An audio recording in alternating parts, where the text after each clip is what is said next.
இது வரைக்கும் தமிழக தேர்தல் வந்து யார் வேண்டாம், இப்போ அஇஅதிமுக திமுகன்னு 2 கேம்ப் மட்டும் இருக்கும்போது இந்த 5 வருஷம் சரியில்லை.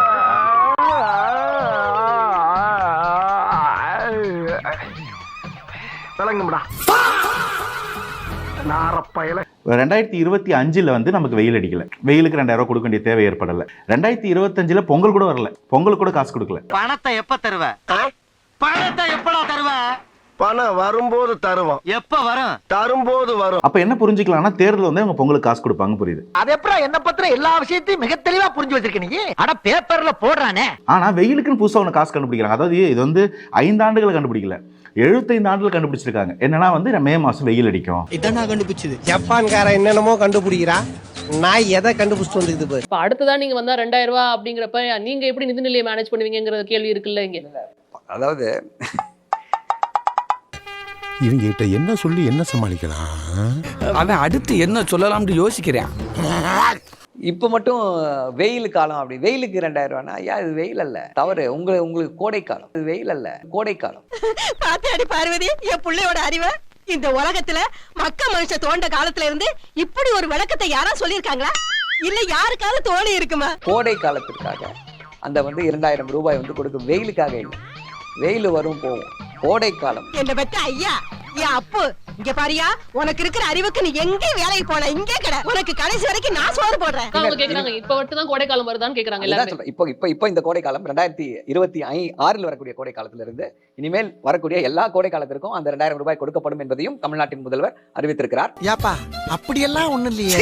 ஏப்பா இங்க வா, ஏற்கனவே நான் பட்ட அவஸ்தை பத்தாதான் மேற்கொண்டு நீ வேற கரண்ட் கம்பியில கோர்த்துட்டு போறாராமாப்ல. கோடை காலம் அப்படின்னும் பொழுது நம்முடைய பொருளாதாரத்துல இப்பதான் வசந்த காலம் வீச தொங்கி இருக்கிறது. நிலுவையில் உள்ள கடன் 9,42,851 கோடி ரூபாயாகும். பொருளாதாரத்துல இப்பதான் வசந்த காலம் வீச தொங்கி இருக்கிறது. வாயில நல்லா வருது, சொல்ல முடியல. 26-27 ஆண்டிற்கான இடைக்கால வரவு செலவு திட்ட மதிப்பீடுகளில் 10,62,248 கோடி ரூபாயாகவும் மதிப்பிடப்பட்டிருக்கிறது. சோ வசந்த காலம் வீச துவங்கி இருக்கிறதுனால கோடை காலத்துல நம்மளால கண்டிப்பாக நிதியை கொடுக்க முடியும். அவனை சொல்லி நிறுத்துங்களேன்டா, அவன் நிறுத்துற, அந்த லூசுக்கு மட்டும் வந்துட்டே இருக்கான் போடுறா, வர நிறுத்துற அவனை, பைத்தியக்காரப்ப. இப்ப பாத்தீங்கன்னா 11.19% எக்கனாமிக் growth யாருமே இல்ல இது வரைக்கும். ஏயா இப்படி மூட்டை மூட்டையா அவுத்து போட்ற? நீ பீலா மன்னனா? அப்ப எல்லாம் பீலாவா? அட போயல இவளெல்லாம் ரியாக்ஷனா கொடுத்துட்டு வர. கேட்ட பையன் சார் இந்த Palsamy. Who is a power player in 2026 elections?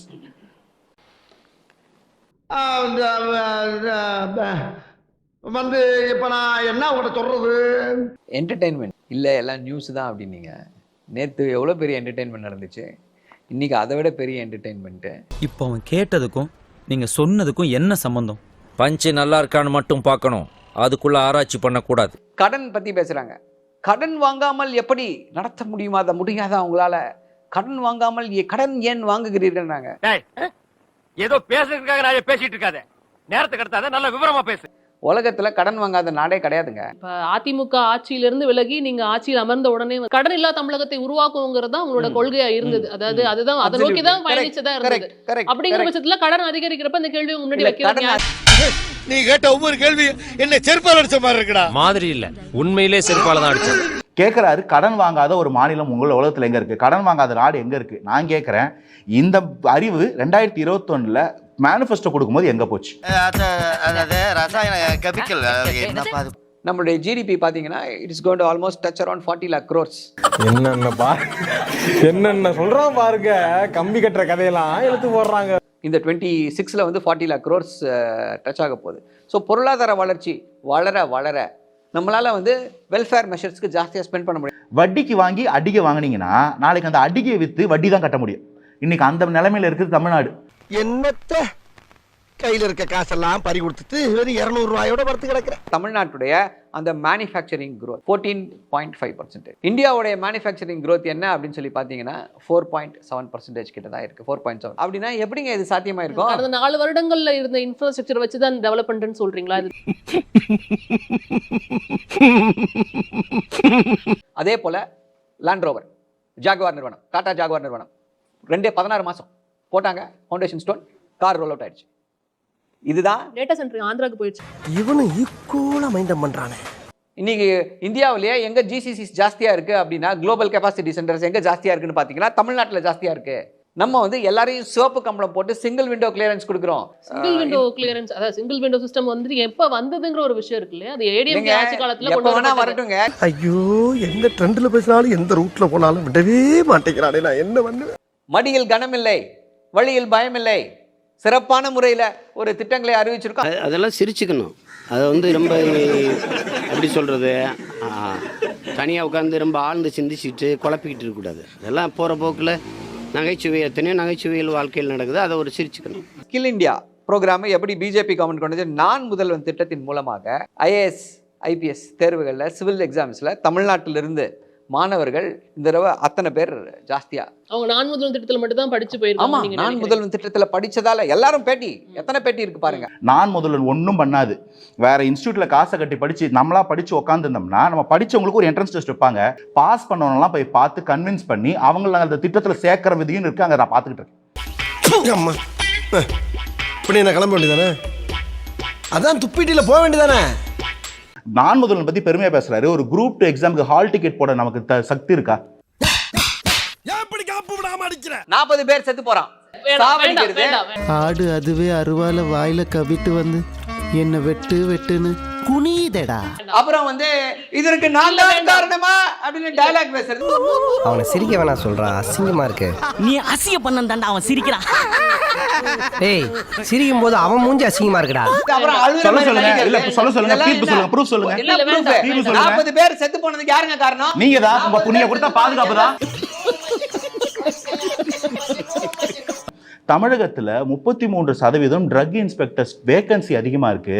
இதனால 60%க்கும் கம்மியா தான் நம்மளால ட்ரக்ஸை டெஸ்ட் பண்ண முடியுதுன்னு அவங்க ரிப்போர்ட் கொடுக்குறான். இது தவறான தகவல். ப்ரூஃப் கொடுக்குறேன். இப்போ உனக்கு என்ன வேணும்? இது தவறான தகவல். அதுக்கு பதில் சொல்ல. பதில் தானே நான் சொல்றேன். பதில் கேட்டா அடிக்கிற. அடிக்காம என்ன பண்ணுவாங்க? தடி மாட்டுப்பட வாங்க வாங்க. இப்ப என்ன பண்றீங்க? என்கிட்ட 3 ட்ரிப் வாங்கி முடுக்குன்னு குடிக்கிறீங்க. ஓகே, பயவுள்ள இவன் கோமியத்தை வாங்கி குடிக்க சொல்ற மாதிரியே சொல்றானே. இது எங்க பாதிச்சு தெரியுங்களா? குழந்தைங்க குடிக்கிற காஃப் சிரப்ல அந்த டைஎத்திலின் ஒரு ஃப்ளூயிட் காம்பனன்ட் 500 மடங்கு அதிகமா இருந்திருக்கு. எத்தனை குழந்தைங்க செத்துச்சு? அன்னைக்கு தமிழகம் தலை குனிலையா? ஒன்றிய அரசோட கண்ட்ரோல்ல இருக்க ட்ரக்ஸ். இது என்னங்க புதுசா இருக்கு? தமிழகத்தோட அரசு இங்க இருக்கக்கூடிய ஹெல்த் மினிஸ்ட்ரி டிபார்ட்மெண்ட் கீழே வர்ற கம்பெனி அது.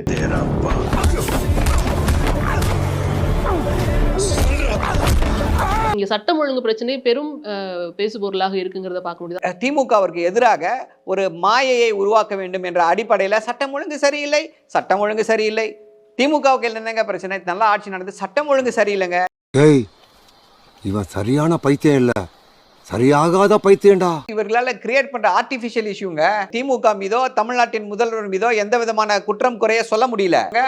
ஒரு நிமிஷம் இருங்க, நான் பேசி முடிச்சிடுறேன்.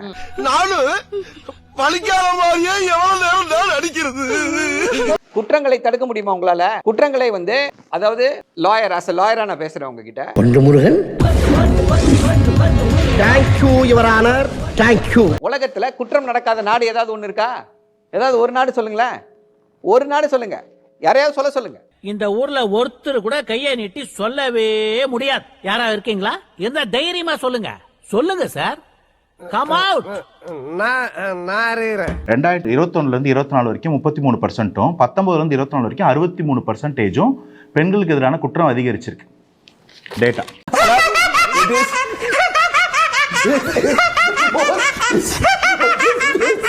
குழந்தைங்களுக்கு எதிரான குற்றங்கள் 190% அதிகரிச்சிருக்கு. எனக்கு ஓ மேலதான் ஒரு சந்தேகம். ஏன் மேலையா?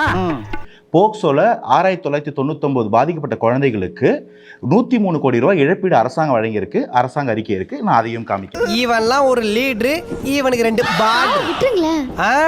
அப்படியெல்லாம் விட்டுற கூடாதுங்க, அப்புறம் நம்ம மேல இருக்கிற பயம் போயிடும். தமிழ்நாட்டில் இப்போ இந்த 5 ஆண்டுகால ஆட்சியில ஏதாவது ஒரு வழக்குல இவர்கள் குற்றவாளிகளை தப்புவிக்குவதற்காக செயல்பட்டிருக்கிறார்கள். உண்மை குற்றவாளிகள் இவர்கள் தப்புவிக்கப்பட்டிருக்கிறார்கள். இவர்கள் இந்த கட்சியை சார்ந்தவர்கள், இவர்கள் பணபலம் படைத்தவர்கள், இவர்கள் செல்வாக்கு மிக்கவர்கள், இதனால இவர்கள் மேல நடவடிக்கை இல்லைன்னு சொல்லி ஏதாவது ஒரே ஒரு வழக்கை நீங்க சுட்டி காட்டுங்க. அண்ணா யூனிவர்சிட்டியில் ஒரு பாலியல் குற்றம் நடந்துச்சு. அந்த குற்றம் வந்து மீடியாவில் ஹைப் ஆகிற வரைக்கும் நியாயமா சொல்லுங்க, அந்த ஆளை உள்ள போட்டீங்களா இல்லையா? எப்படி அந்த எஃப்ஐஆர் லீக் ஆச்சு? எஃப்ஐஆர் லீக் ஆச்சா இல்லையா? அந்த ஆள் மேல போட்ட குண்டாஸ் ரத்தாச்சா இல்லையா? ஐயா இந்த அங்கிள் அழுறாரு.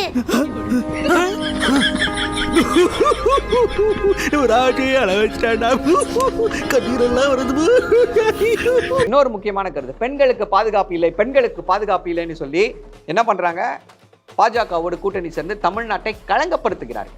எந்த ஒரு பாலிசி லேப்ஸ் ஆனாலும் பாஜகன்ற ஒரு வார்த்தையை சொல்லிட்டு போயிடுறாங்க. நாங்க பாஜகக்கெல்லாம் ஒன்றும் ஆதரவு இல்லை, ஆனா நம்ம மேல இருக்கிற தப்பை நம்ம பயந்துட்டு நாங்க போலன்னு. இங்க இடி ரைடு வருதுன்னு போது டெல்லிக்கு போயிட்டு நாங்க மனு கொடுக்கல சார் நிர்மலா சீதாராமன் மேடம் கிட்ட. நாங்க ஒன்று 2002 கோத்ரா ரயில் இருப்பு நடக்கும்போது போய் பாஜக ஆதரவா குஜராத்ல பேரு நடத்தல சாமி. அப்ப ஆட்சியை காப்பாத்தி கொடுத்தது நாங்கல்ல சாமி. அன்னைக்கு வந்து இங்க தீக்கா மாதிரி தான் அங்க RSS நாங்க சொல்ல சாமி.